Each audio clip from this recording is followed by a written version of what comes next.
Welcome back, high school hockey fans, to another edition, the first edition of This Week in Wisconsin Prep Hockey in 2018. I'm Mike Hammett. Our panel together tonight, Burglar's with us, also Del Scanlon and Trasher all along for the show tonight. And let's get down to business, Michael. We had some games going on that were pretty good this past weekend. The showdown in Titletown, you got to check a couple of those out, and what did you see? Thanks, MJ. Yep, I got to watch the third place game, which was between Waukesha Wings and the Neenah Hortonville Menasha Rockets, and that was quite the game. The Wings ended up winning that one 2-1. Garrett Larson, the goalie, the junior goalie for the Wings, was absolutely phenomenal, stopping 39 of 40 shots in the game. Honestly think that was one of the best goalie performances I've seen all year.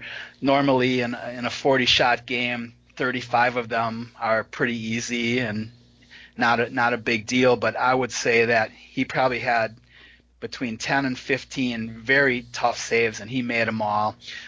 He let one in, so he didn't make all of them, but he did well enough that allowed his team to win.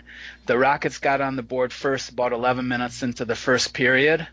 The Wings tied it up in the second, and they scored their second goal early in the third period, and that was enough to get them the win. Shots in the game were 40-16.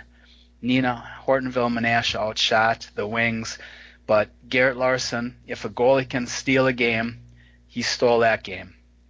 The second game that I saw that evening was the championship game, and that was between Superior and Wausau West.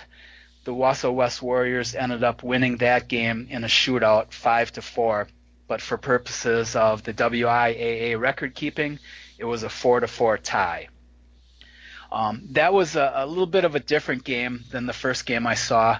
The first game, I think, was more finesse. The second game, after they had some what could have maybe called penalties in the early going that weren't called penalties, I think both teams just said, screw it, we're going to start hitting. And there were some big hits laid out in that game. A lot of speed for both teams, a lot of talent, a lot of skill, and some big hitting. The West scored first 9 minutes into the first period. A minute later, Superior tied the game. Taylor Berger scored his first of 3 goals. Second period, West got a goal early on, about a minute into the game. 20 seconds later, Superior tied the game. And it was one of those kind of games. Superior took a 3-2 lead a few minutes later. Less than a minute later, the Warriors scored to tie it again. It was just back and forth, crazy. Berger scored his third goal late in the second period, and it was 4-3 in favor of Superior. Early in the third period, Mark Zippel scored to tie the game at 4 and went to an overtime. There was no scoring in overtime, even though there was a Wausau West penalty. Superior was unable to convert on that, and it went to the shootout.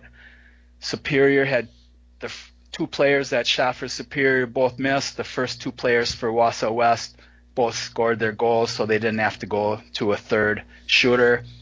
And West comes out with what would be called, I guess, a 5-4 victory in that. But 4 very good teams that I saw in that tournament.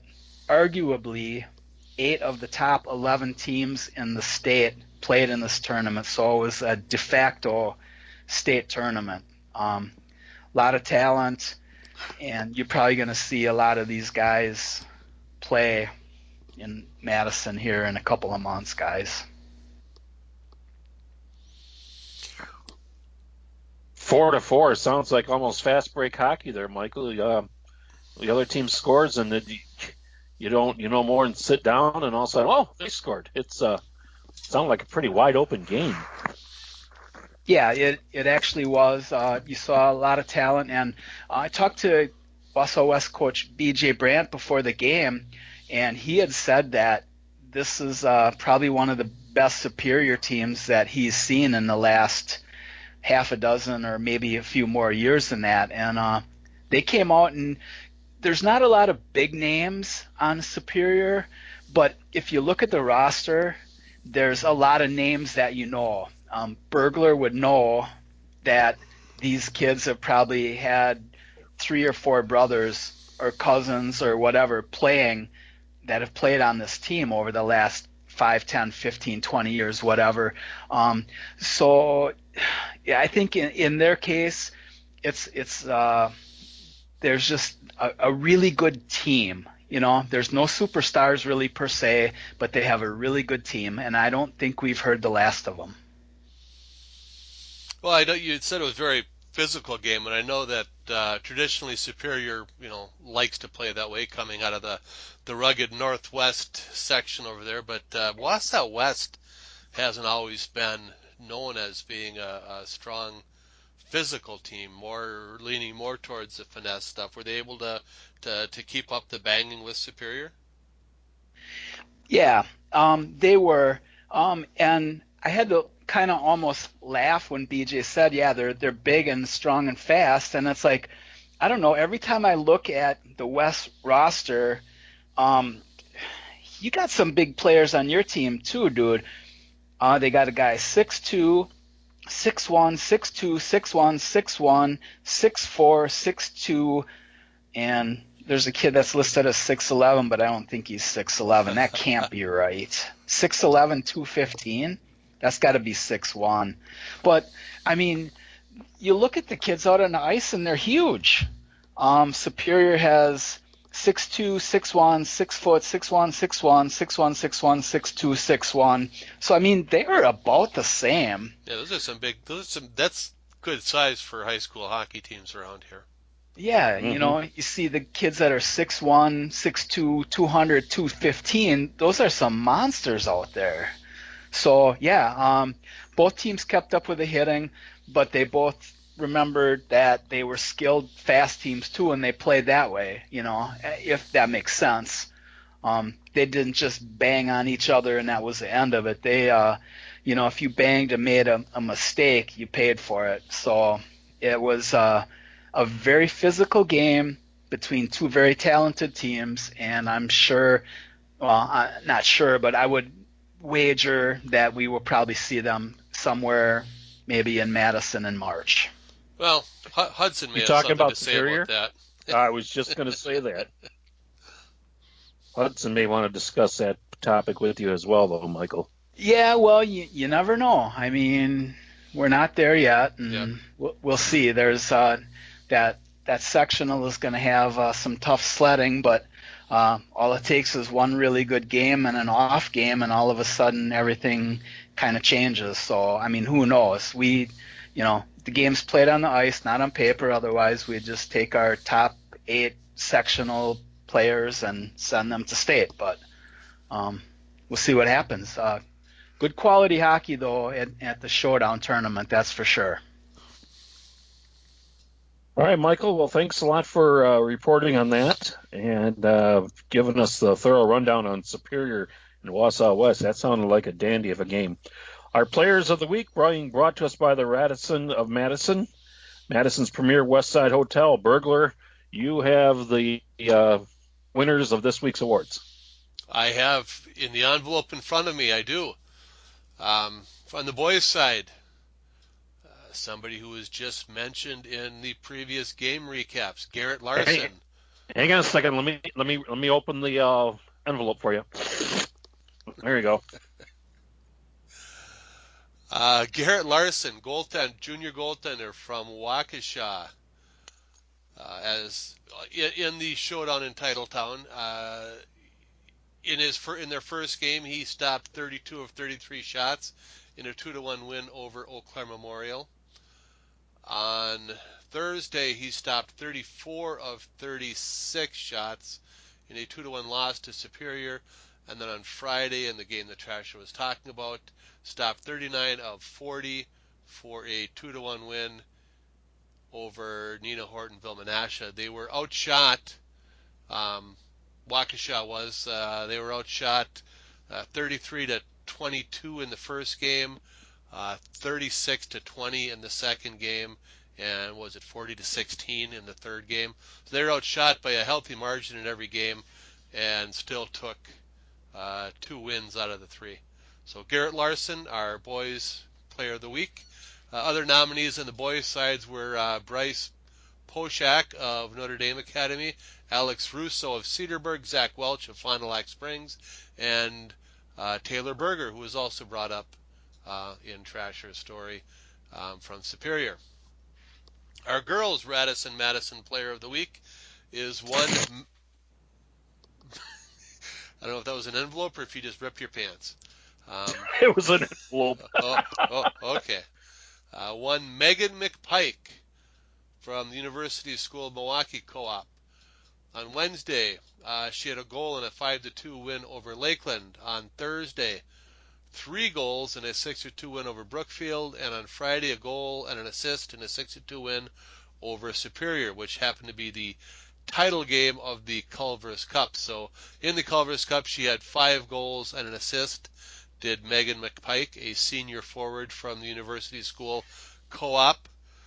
Other nominees on the girls' side were Abigail Stowe of the ECA Stars, Pistol Cowden of the Wisconsin Valley Union, and Hadley Malcolmson of the Brookfield Co-op. Those are our Madison Radisson Players of the Week.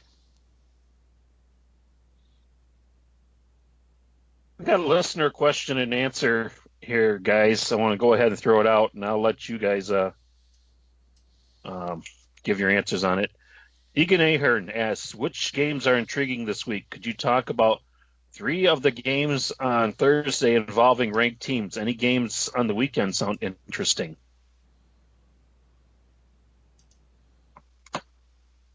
Well, just so happens our Saturday boys game of the week, we will talk about that in a little bit, but it would fit in this category.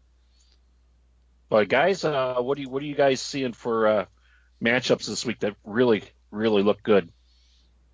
Well, I'm looking at the Thursday schedule, which is what I believe he is referring to. And on Thursday, we have number 1 Hudson at number 4. I'm kind of cheating here a little bit. Number 4 ECM. Number 5 Wausau West playing against Northern Pines, who I believe moved up into the honorable mention category. Number 7, Nina Hortonville Menasha against, and I'm not sure if they're in there or not, but I think they are, Waupun, also in the honorable mention. So you have 4 of the top 7 teams playing, and there's also 2 honorable mention teams. I don't know. Hudson, ECM. Hudson has been pretty stout all year. ECM, they've lost a couple games in the last 2 weeks or so, but 1-4. These guys, it's a big rivalry for both schools. It's a home game for Memorial at Hobbs. That place will be packed. There'll be a lot of Hudson fans there. That should be an awesome game. I don't think I can even pick a winner in that game, guys. Number 5 West will travel up to the Pines will travel to West and play. Oh, shoot. I'm wrong on that one, too. I'm sorry. Eau Claire Memorial actually travels to Hudson. I had my writing backwards here, so it's like hieroglyphics or something. So ECM travels to Hudson, so maybe you turn things around there. It's a smaller venue. It'll be really loud for the Hudson side. Of course, it'll be loud for the ECM side, too. Still going to be a good game. That's going to be a 1-goal game. I don't think you're going to get too much beyond that. And then Pines travels to West, Marathon Park. That place will be jam-packed. Pines travels pretty well. And then from Eagle River to Wausau, it's not that far of a drive. That's going to be a really good game. And Nina Hortonville Menasha dropped in the ranks a little bit. I don't know. You play in this tournament that's like a de facto state tournament. You lose a couple games and you lose some spots in the rankings. They're still a very talented team. They play Waupun, who has been very stout this year. They've done some really good things, and that one is at Waupun. That's going to be a good game too. I think all three of these, honestly, you could almost flip a coin, guys. What do you guys think on this? Well, I get interested in that. Hudson and Eau Claire Memorial. I mean, that's what we talk about. Not jumping the gun and going right to your talking about sectional stuff this early, because that's a Big Rivers Conference game there, and that's going to have a lot to say about who wins the Big Rivers Conference. There's conference rivalry going on in that game. Not a conference rival, but Northland Pines at Wausau West. Pines is starting to come a little bit clearer this year. I don't know, they've kind of been a mystery to me. That they opened the season with a 4-2 loss to Everest. In the middle of the month, they lost to Fond du Lac Springs 2-1, and then they've turned around and beat Stevens Point 9-2. They went down. They just won a tournament down there in the Milwaukee area, beating KMMO Janesville and beating Fond du Lac Springs to avenge that earlier loss. So I think that'll be a good test of Northland Pines to see how they fare against Wausau West.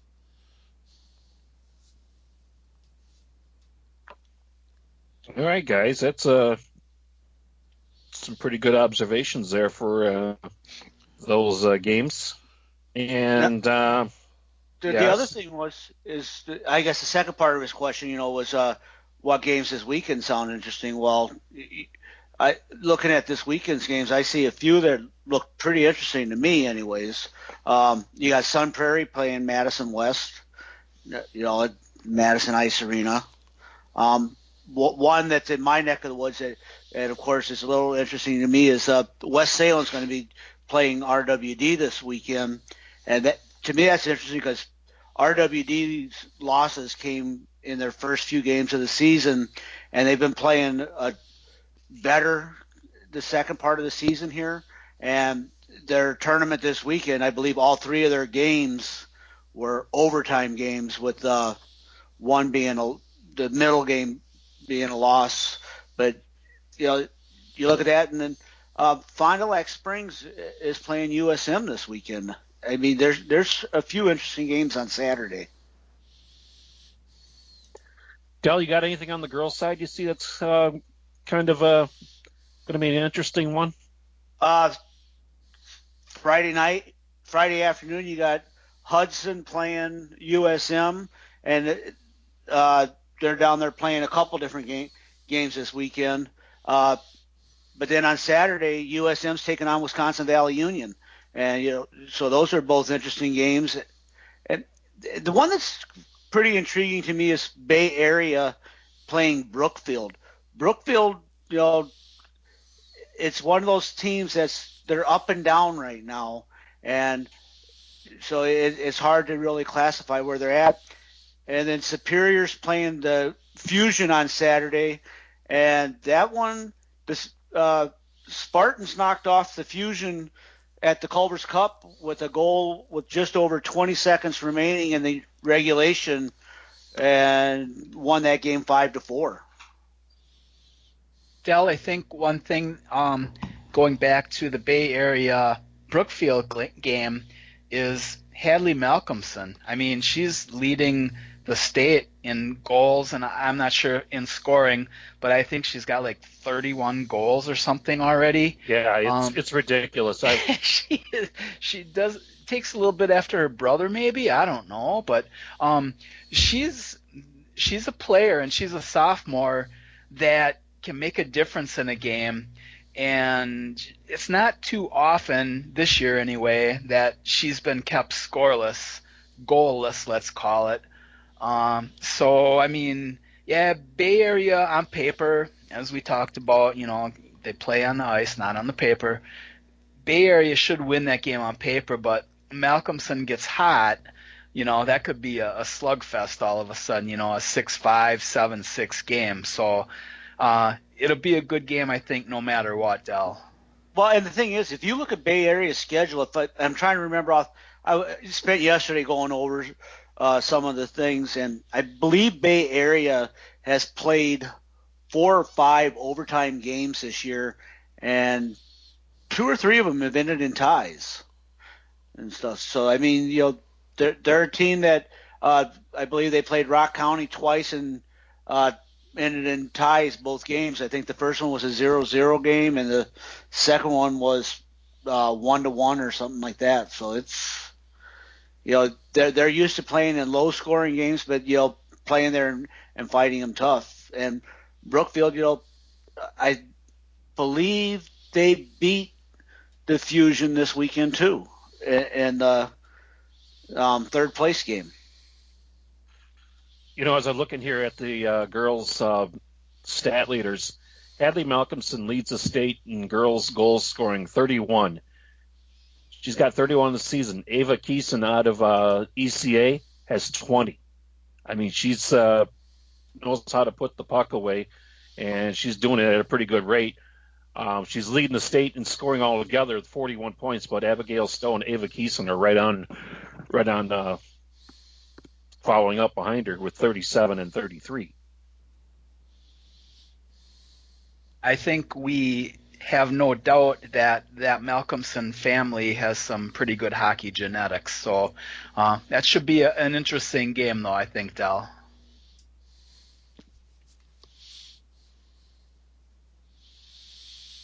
All right, well, let's check in on the top 10. Trasher. We've the vote's been tabulated. You've used the abacus and everything else that you needed. And what do you got for numbers? Or teams in certain number places? Yeah, you got that right, MJ. When it comes to stats and tabulating, abacus, and you can hear this paper. I actually wrote it down on paper. I mean, I have it on a spreadsheet too, but I'm an old-fashioned guy. Used to work in a paper mill, and I want to keep those guys in business. So without further ado, on the boys' side, number 1, Hudson Raiders. Number 2, University School of Milwaukee. Number 3, Superior. 4th place, ECM, Eau Claire Memorial. In 5th, Wausau West. 6th is the Notre Dame Academy. There's a tie in 7th place this week. Neenah Hortonville Menasha and Waukesha. 9th place, Madison Edgewood. And there's also a tie for 10th, Spash and Marquette. On the ladies' side, number 1, Hudson Raiders. Number 2, ECA Stars. Number 3, USM. Number 4, Rock County. Number 5, St. Croix Valley Fusion. Number 6, Cap City Cougars. Number 7, hanging right in there, Wisconsin Valley Union. Number 8, moving up a couple spots this week, Fox City Stars. They had a really good showing in their last week's play. Number 9, dropping from, I think, 3rd or 4th, the Warbirds Beaver Dam Co-op. And tied for 10th this week are 2 teams that have been up here forever and ever, amen. Bay Area and Central Wisconsin Storm.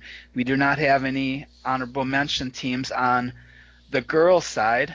I should probably mention the honorable mention teams on the boys' side. I apologize for that. We only have 4 this week. Northern Pines, Verona, New Richmond, and Waupun are the honorable mention teams on the boys' side. Gentlemen, and that is your top 10 for the week of 1/1/18. Got some ties in there. When was the last time we had 2 ties on 1 week's voting? I bet it's been quite a while, if ever.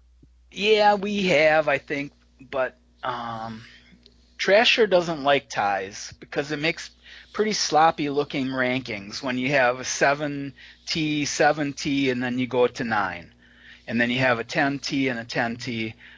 I guess, it is what it is. But, yeah, it's probably maybe last year, early in the year, I think it was.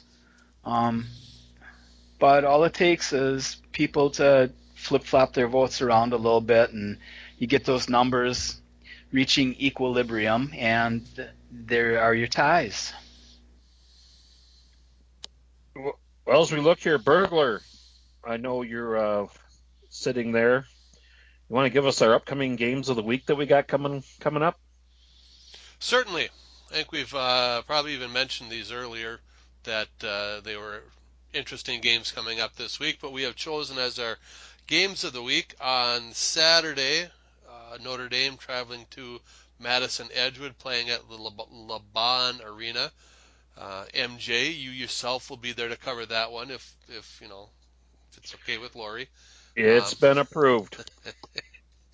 And on the girls' side, Dell talked about this game earlier, but Hudson going over to play University School of Milwaukee at the UW Panther Arena right there in downtown Milwaukee. That'll be a 3:30 Friday game, and Dell can go cover a 3:30 Friday game because he is a man of leisure. Delmar, being a man of leisure, do you go cover those games in your leisure suit? My leisure suit was retired a few years ago. Yeah, can't find no bell bottoms to show up in them lately. So, as I look here, our girls' game of the week, that I think is really going to be a good game. Now, I had a chance to see USM. I came away very, very impressed with USM the one time I did see them this year. I haven't seen Hudson, but being the number one team, you got to know they're pretty good. And Dell, I'm sure you're going to be really looking forward to watching that one. Well, what's going to be interesting for me is it's going to be a new arena for me to go watch a hockey game in. Yeah. The UW Panther Arena. So, going to go watch them play there. And if I'm able to get there a little bit early, there's actually a game that starts at 1 o'clock that day, and I believe that's probably Wisconsin Valley Union against Lakeshore playing earlier in the day. And then, this is going to be number 1 against number 3, from our latest rankings. So looking forward to an exciting game and seeing just how everybody's recuperating off of their holiday break tournaments and stuff, and seeing how they get back into play now. And Dell, I think you'll see in this game is going to be a little bit different of a matchup. USM, I think for the most part, they don't have a superstar player. They don't have a Nicole Unsworth anymore, but they got half a dozen players that can all put the puck in the net. On Hudson's side, Anna Wilgren is probably considered a superstar player. I'm not saying that the rest of the team can't play, because they all can play. They all are very good players, but just the difference, you got the one superstar, and then you got the team that doesn't really have a superstar. Hudson is number 1 for a reason. They, if Wilgren has an off game, if she only scores 1 goal or something, there's a bunch of players that can pick it up for her. This squad is a team too. It's not just Anna, but she's a very good player. And, if Nicole Unsworth was still with USM, then you'd have kind of like a superstar and a superstar. But that's the difference between the two teams. But 1 and 3, this will be a whale of a game. USM has been playing very well. They came off their Culver's Cup win. They're ready to rock and roll. Their first semester finals are all behind them. They're ready to play some hockey. So I think they'll give Hudson a pretty good tussle. It should be a very interesting game. Well, I think what's going to be interesting is I think both these teams are going to be able to go a lot as to where their goaltenders can carry them. You've got Cassie Schultz for Hudson, who's been there, and it seems like she's been there forever. I believe she's a senior this year, and she every year you've seen improvement from her.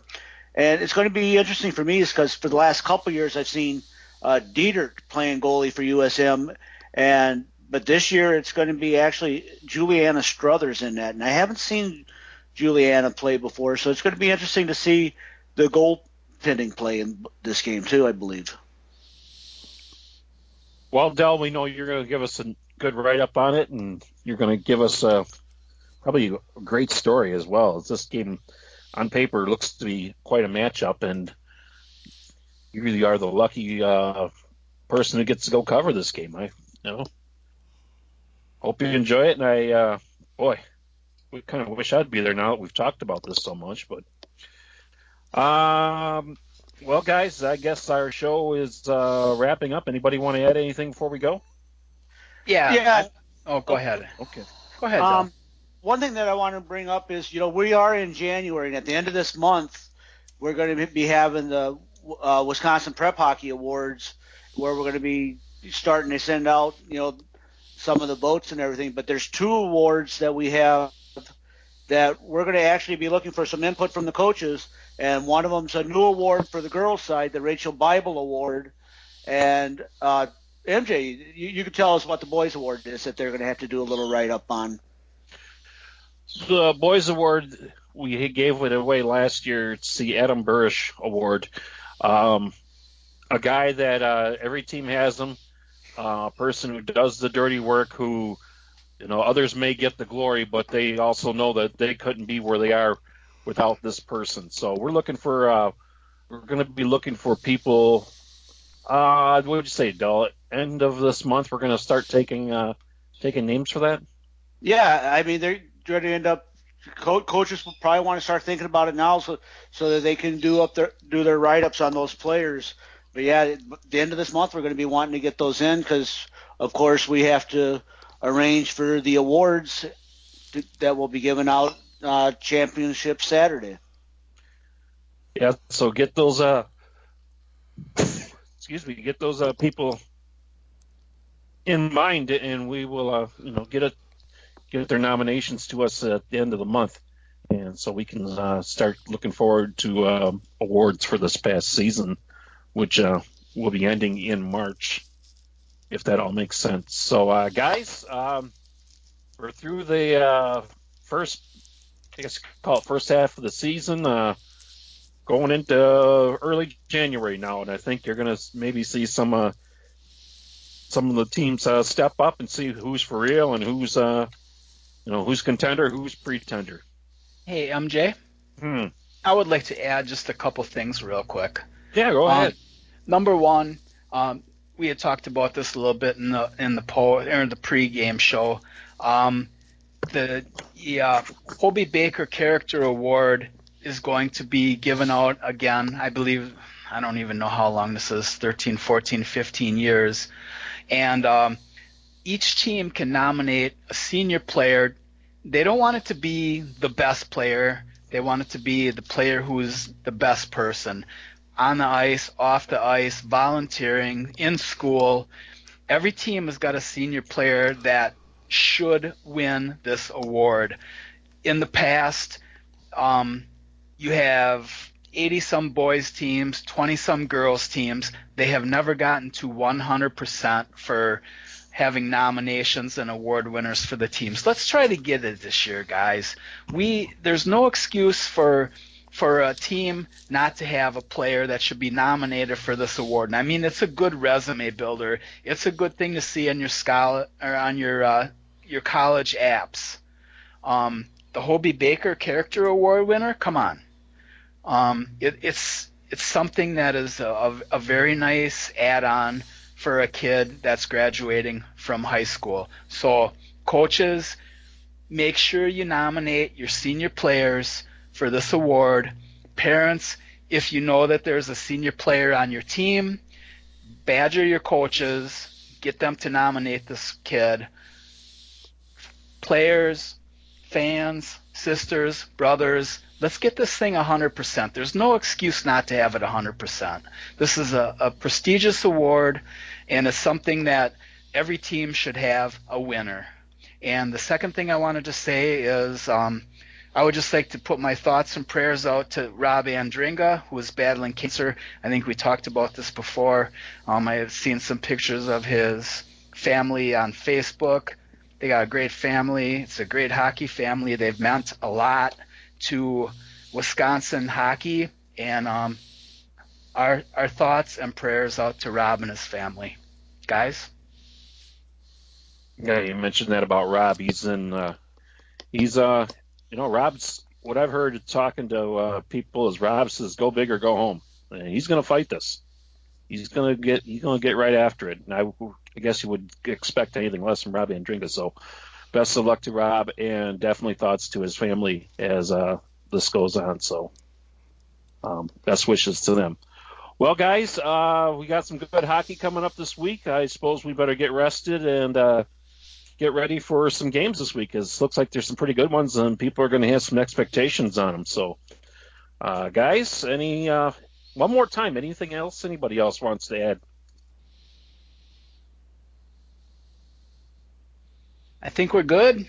I think we're good. I think we're ready to say adios, muchachos. Okay, Burglar didn't say anything? I do want to place an order for some warmer weather, though. Oh, jeez. Those rinks like Beloit, can you imagine what their ice is like right now, though? Whew, some good ice. But, guys, that'll do it for this week. Hopefully you, the listener, will tune in next week as we have more of This Week in Wisconsin Prep Hockey. That's all she wrote. That's all she wrote. That's enough to be written. I know RWD changed their game from the Reedsburg rink to the Dells rink on Thursday. Why is that? Well, one, I think the Dells rink will hold a few more, but it's a little warmer going to the Dells rink than it is Reedsburg's. Oh, you weren't a kid. Reedsburg is cold. Mm-hmm. I don't know. I think they're both pretty cold from what I remember. I think Reedsburg's a little bit colder. Oh, I don't know. All right. Yeah, you gotta go to a rink like KB Willett where you're standing up in the upper deck and you can take your jacket off because it's warm. So even in the middle of winter. Or you could go to the meat locker over at West Salem. That's all right. Oh, just sounds cold. It wasn't very cold. Have you ever been to West Salem's rink? I have been. I've been there, yeah. That is cold. I mean, I think they're supposed to have a new rink in the next year or so, though, I think. Yeah, either next year or the year after. Bori was telling me that he says it's going to be like almost state of the art for high school. So we'll see what the referendums that go through and what the taxpayers will allow and blah blah blah blah. Volunteers putting money in and donations. So politicians' pockets being greased. Well, that could be. I know the Poppy Waterman. I was talking to Aaron Kirby over there when I did the girls' game. They've got, I'm trying to remember what he called it, gameplay or game flies, something like that in there. Because when he runs his tournaments there, they actually have it where they broadcast the games of the tournament, and people pay like $6-7 to watch the games and everything. But him and I were talking about, if not this season, maybe next season, trying to do one where we set it up as a live broadcast of one of the high school hockey games from there, and everything's, without the fans having to pay to watch it. So that might be something we're going to be able to work out next year. But I guess they're one of the only rinks in the state that have this set up in it. It's not like Live Barn, is it? I don't know. It's not. They don't use this for the Ducks because the Ducks use something different there and stuff. So how are the Ducks doing there? I guess they've been doing fairly well. I haven't gone to a Ducks game since I quit doing the announcing at them. And I got tired of doing the announcing because I didn't like, before the game started, players coming up and telling me, oh, yeah, this fight's going to be breaking out as they drop the opening puck. Yeah. I'm like, that's just not hockey. That's not what it's supposed to be. Yeah, hey, I agree. Welcome to tier 3 junior hockey, right? Yeah. Yeah, you don't see much of it in Tier 2, though. I can tell you,